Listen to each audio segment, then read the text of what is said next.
If you're relatively new to chess, one of the things that you'll learn pretty quickly is that there are a lot of terms that get thrown around, and it can be pretty annoying if you don't know what they all mean. So in this video, we're going to cover the top 30 beginner chess terms that I think every player should know. There's going to be timestamps in the description below, so feel free to jump around and go to particular terms if you don't want to watch the whole video from start to finish.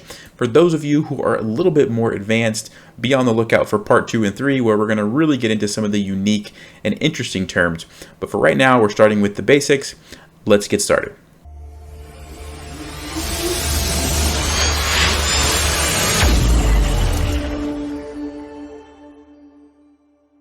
Term number 1, which I'm sure you have heard of before, is check. In this position, white can play bishop to b5 and put the black king in check. Check just means that one of the kings is under attack. There are 3 potential ways to get out of check. Number 1, you can capture the piece that's putting you in check.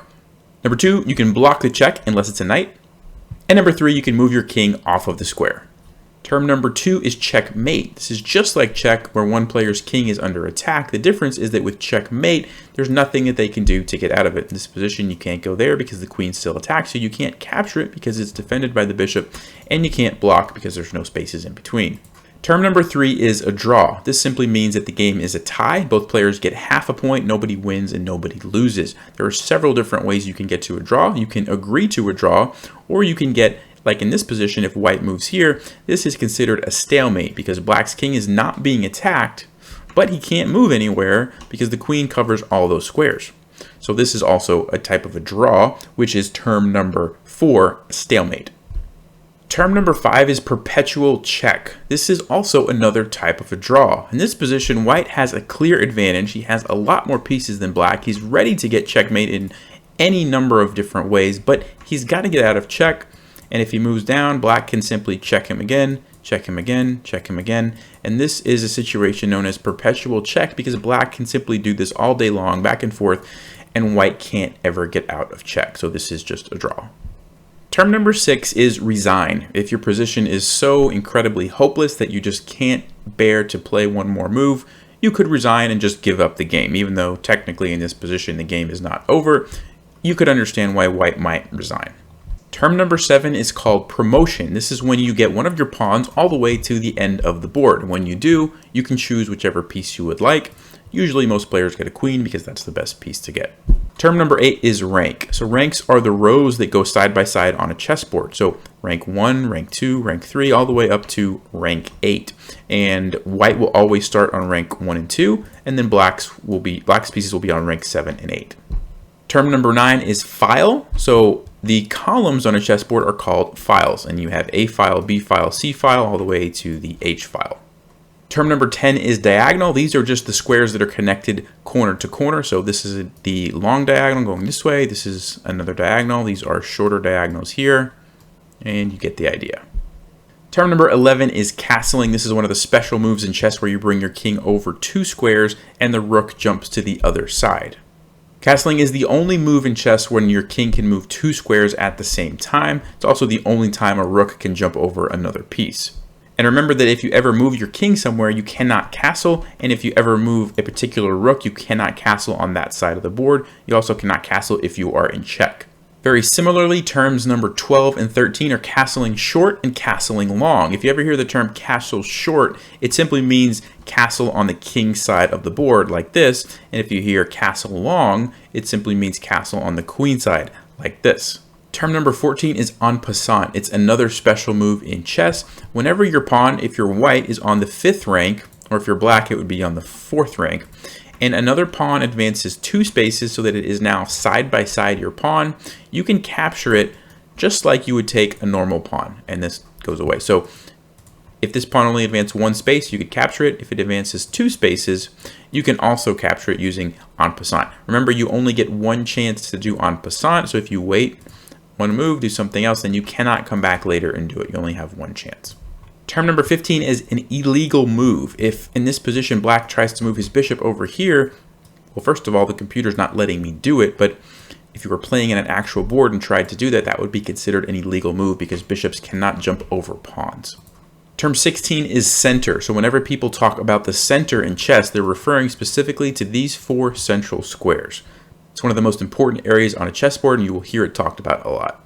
Term 17 is development. Development refers to moving your pieces off of the back rank forward. So in this position, white has already developed the knight, but none of the other pieces have been developed. Terms 18 and 19 are Kingside and Queenside. Kingside refers to this side of the board, obviously because the king is on it.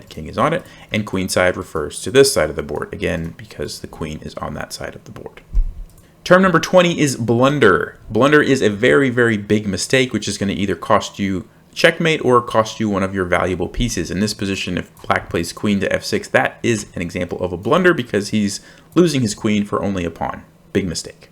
Term 21 is the opening. The opening in general is the phase of the game where you're trying to control the center of the board, you're trying to develop your pieces and get your king castled to safety. But a lot of players also use the term opening specifically to mean a certain opening. So for example, the king's gambit is one type of chess opening. If I play e4 and my opponent plays e5, f4 is known as the king's gambit.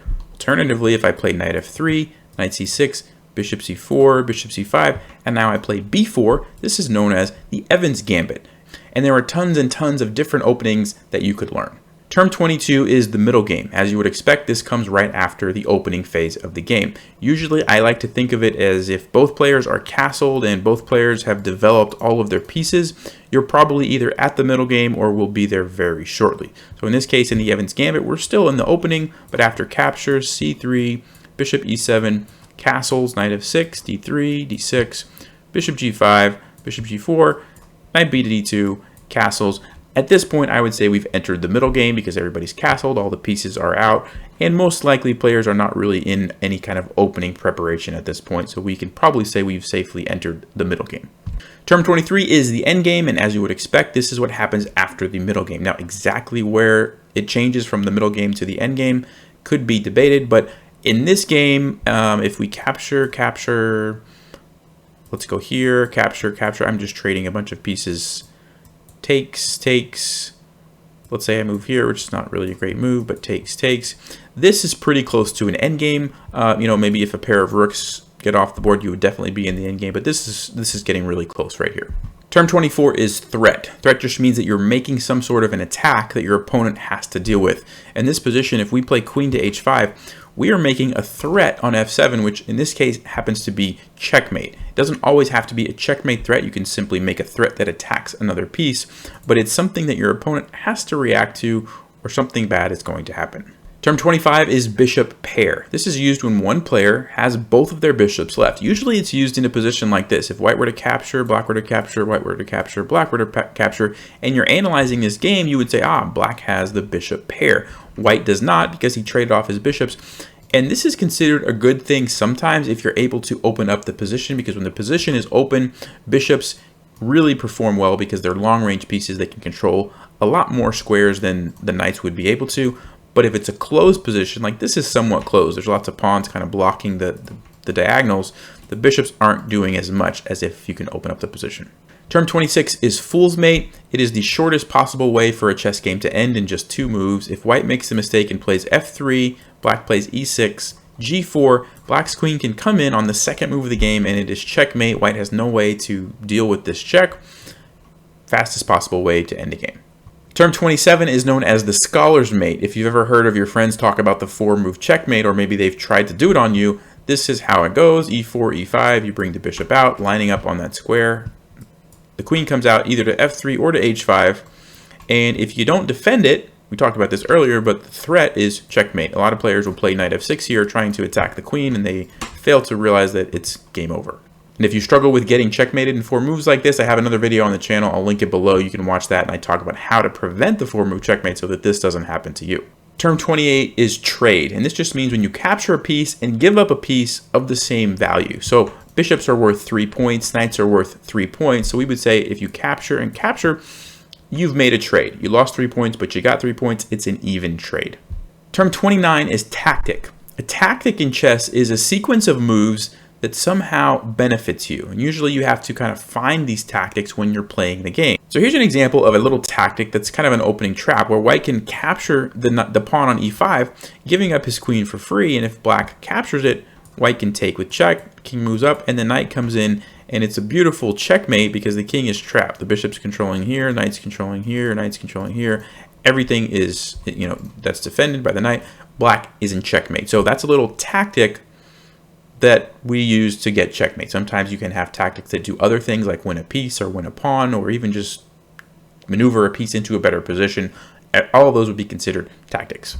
Term 30 is Patzer. The word Patzer just means a bad chess player. I think it comes from the word bungle, which means to carry out a task incompetently. But if you hear someone say, oh, he's a Patzer, they just mean he's a bad chess player. And so if you play this and then you play G4, somebody might call you a Patzer.